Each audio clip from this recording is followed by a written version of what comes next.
Hello everybody, welcome to the Just Passing Through podcast. As you can probably hear, or if you're watching on YouTube, you can see that I am mobile today. Been on holiday now for about 3 weeks. Already 25% of my holiday is over. So I've got another 6 weeks left. Which, if I were at my old job, I'd be going, oh God, I've only got 6 weeks left. But because I'm working somewhere nice, I'm not too bothered. So my days now involve, I get up in the morning about 5 o'clock. I teach online until about 6:30. I get myself out on the water. I go for a kayak, come home, lift some weights, and then in the evening I get myself out on my bike, which is where you see me today for this episode. And I'm just going to stop here for them watching on YouTube and just show you the paradise in which you find me. There we go. I'm in Hayama at the moment. I'll be heading over there where the gap is. I don't know if you can see through the fence, but where the gap is, that's where we're heading now. And that's where I'll be doing the podcast from. So we're just heading up through Hayama now. And I just want to tell you about something that I've been not dealing with. I don't deal with shit. But on Facebook, there is a page which I've been a member of for about 4 years now. Now, when I joined, there were only 4,000 members of this page on Facebook, and it's called Solitary Cycling, and it's for people who just want to get out there on their own and cycle. Now, there is not a single page on Facebook, online, or anywhere on the internet that is more suited to that page than me. Solitary cycling. I absolutely adore cycling. But if you were to come to me and say, well, I enjoy cycling too, Darren, why don't we go out for a cycle? Don't fucking bother. Because I'm just going to say no. I don't want to go cycling with anybody. I don't want to join a cycling club. I don't want to be part of a cycling group. I just want to throw my leg over the saddle and get out there. And just tell the world to go and fuck itself for about an hour and a half. The best part of my day. So what better thing to do during the best part of your day than stop listening to a podcast and give the world what they want? My podcast. So here we are. Now, this solitary cycling page, absolutely fantastic. You've got people on there, they're posting the pictures where they've cycled to during the day, they're posting the times, the routes, the maps, best place to go cycling in a certain area. It's a hive of information, and not one of them will say, hey, I live near you, why don't we go for a cycle around there? Because they know the rules. Solitary cycling. Now, since I joined in March 2020, 4.5 years ago, it's been fucking great. There's been a couple of people from my hometown that are on there. I've shared the cycles I used to do in West Yorkshire. There are people that live over in Japan that share their cycles around Miura. And you're able to exchange information. And it's just absolutely fantastic. Now, fast forward to about 2 months ago. Now, this just shows the temperature of the world.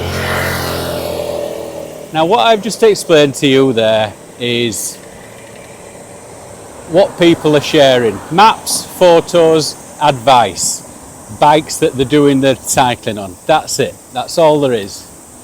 Now, in the last few months, I would say since the start of spring, it started getting a bit woke.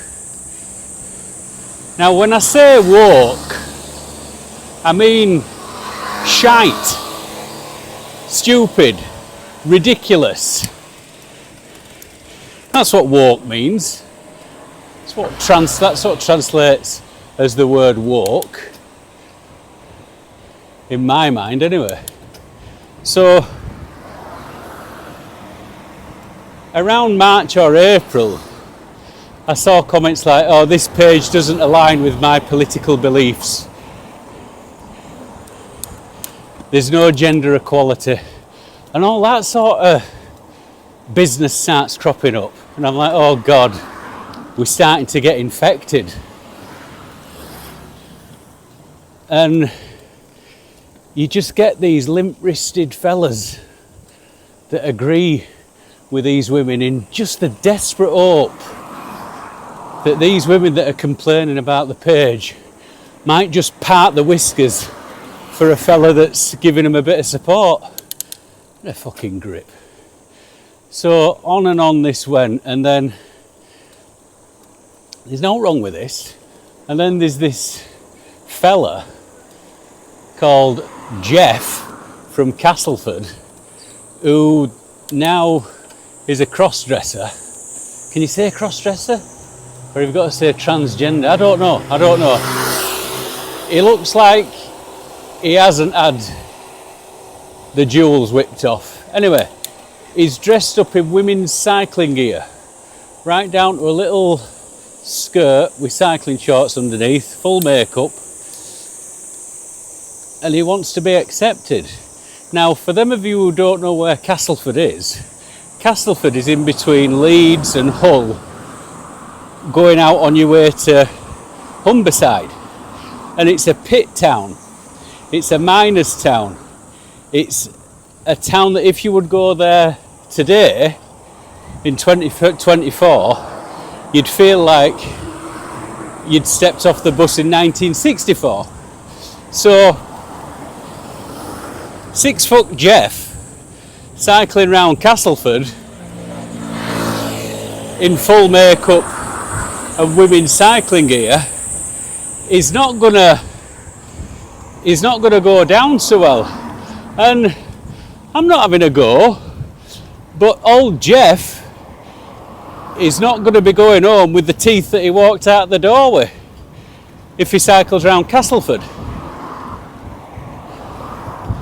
So what he does is he gets himself dolled up, he throws his bike in back at van, and he drives up to York, and he goes and cycles round York, which is North Yorkshire's kind of like, it's the posh end of Yorkshire. If you go anywhere over the border in North Yorkshire is quite posh. So he goes up there. Now,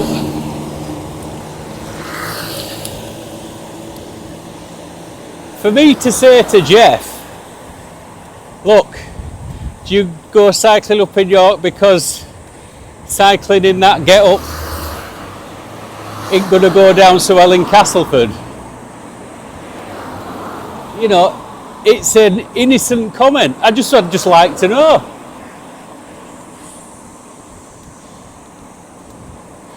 Anyway, it caused a bit of a shit show. So I thought, right, I'll keep my hand out. So Saturday, after about 3 months of this page getting incredibly woke, people just introducing themselves by the pronouns and posting pictures of when they're going cycling behind a pride march. And there's no wrong with pride marches.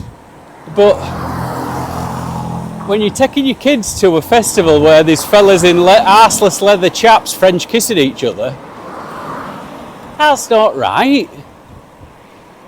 Is it? Is it me? So on Saturday, I posted a picture up of me out cycling in Miura. A really nice photo. I want in it, made it better. And I just posted where I was. Now, the last couple of weeks, there've been people announcing, I'm leaving this page. Like I said, it doesn't align with my political beliefs, gender equality, so I am leaving. So they were announcing that they're going to leave, as if anybody actually give a fuck. You know when you've got that knobhead that comes to a party and, he's bringing the fucking whole thing down, and then somebody says something to him because he's been annoying people all night. So these people usually have the thinnest skin in the world. So you say something back to them, they get instantly upset and they announce that they're leaving, as if anybody in that party would give a shit. So these woke fuckers with rainbows as profile pictures, a rake of them start announcing, I am leaving this page. I'm leaving this page, as if anybody gives a shit. So on Saturday, I just put, I am a heterosexual man living in the Far East of Asia, and I want to announce that I am staying on this page.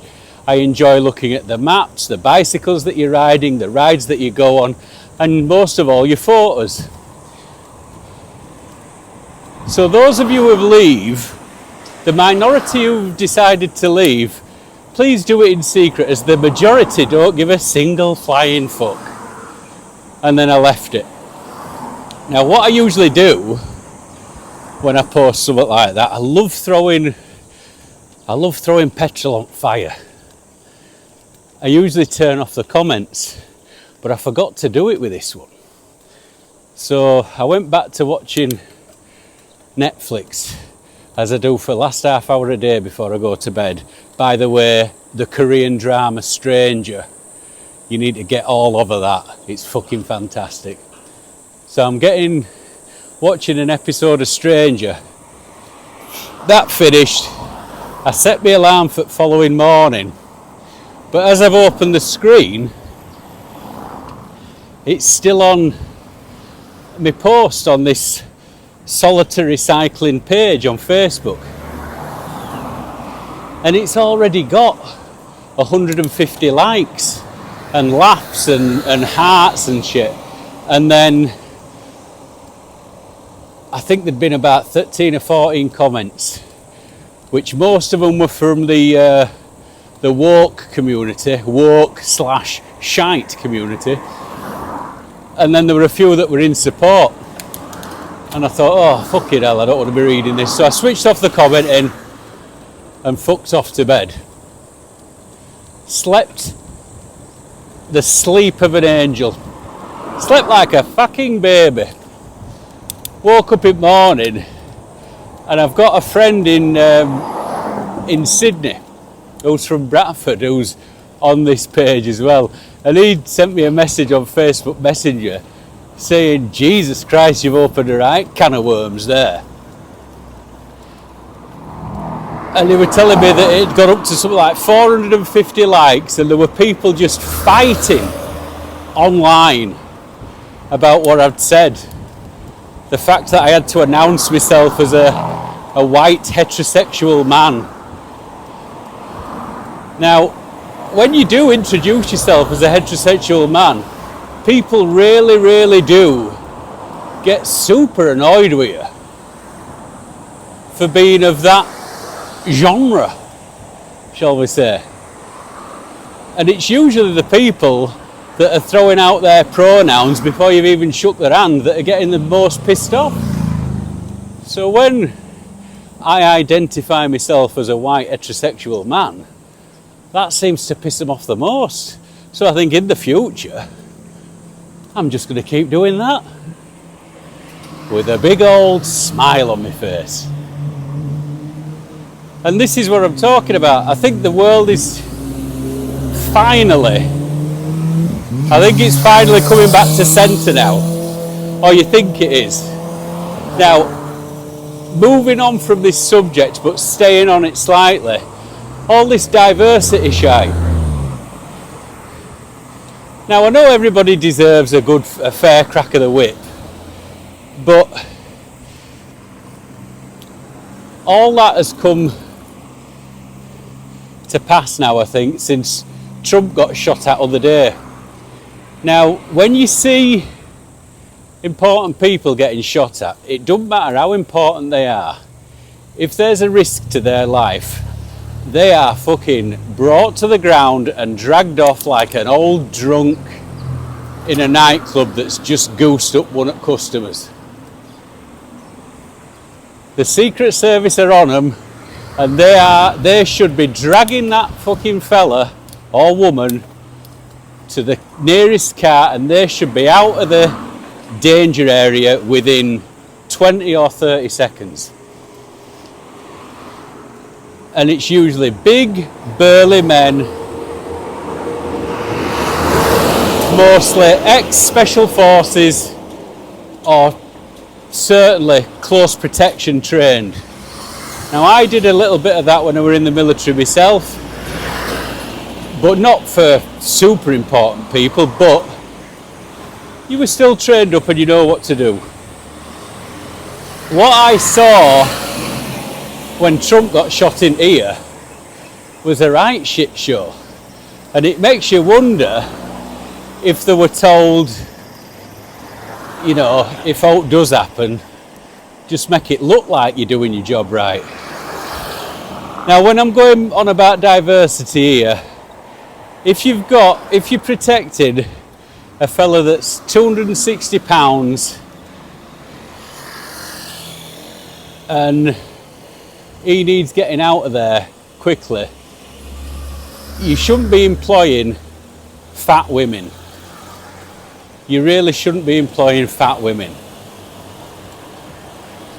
Now, when I were in the military and I were getting trained up in this job, you had to be able to get out your pistol from wherever it were on your belt and have it ready to fire and put it back in your belt, safety on, in the dark, in the pitch dark.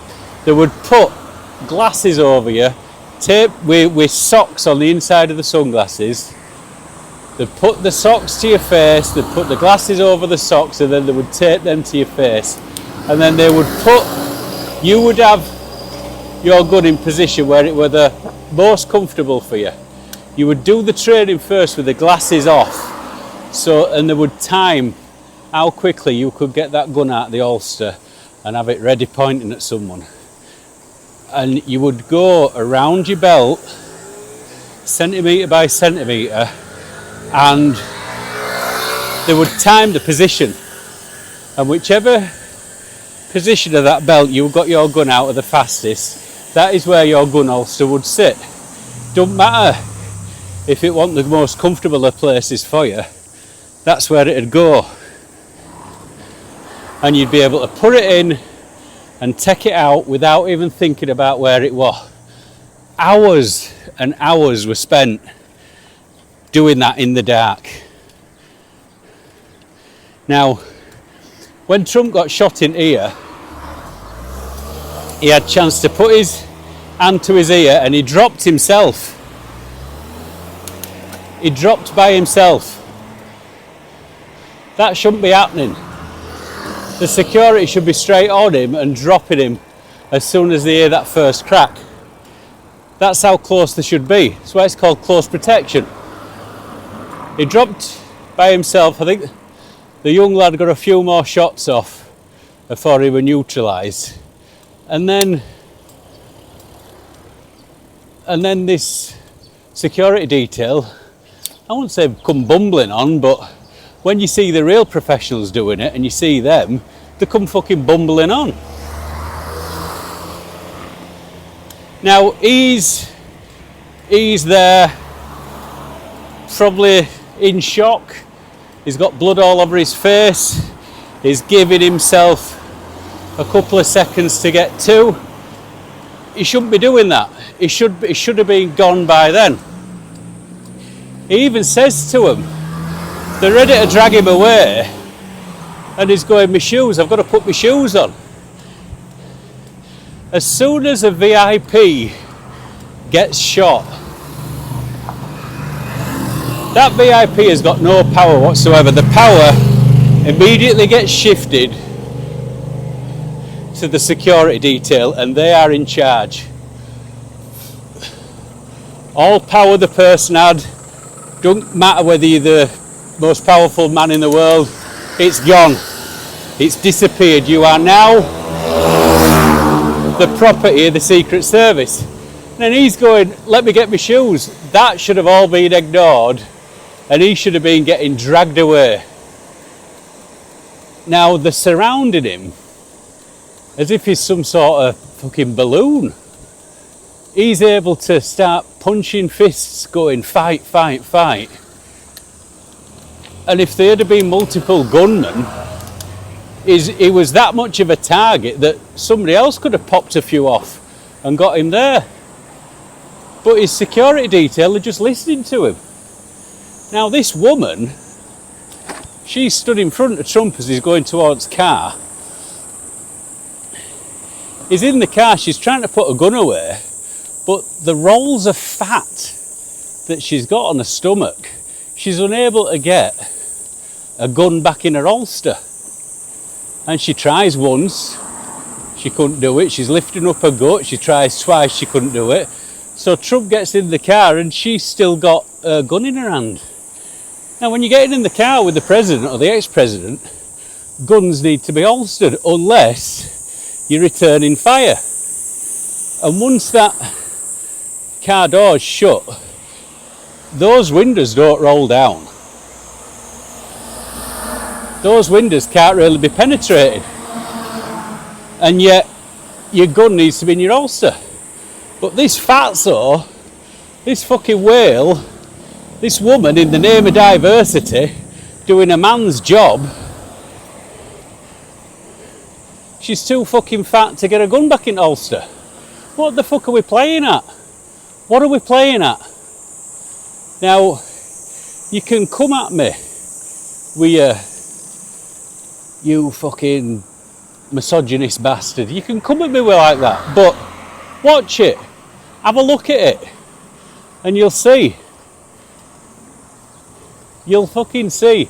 I don't think Trump picked this detail. I don't think they'll be with him again. I mean, the woman who's in charge of this, the Secret Service, Cheadle her name is, the gunman, they said, oh, we didn't put anybody up on that roof because it was sloped and it was too dangerous for the Secret Service. I mean, I've not been in the military for over 35 years now. And I know that a sloped roof, a gunman on that sloped roof is out of the light, well, is quite hidden. Not completely hidden, because you've got to put your head over the parapet a bit to get your shot off. But if it's a sloped roof, it's like shooting from behind a mound.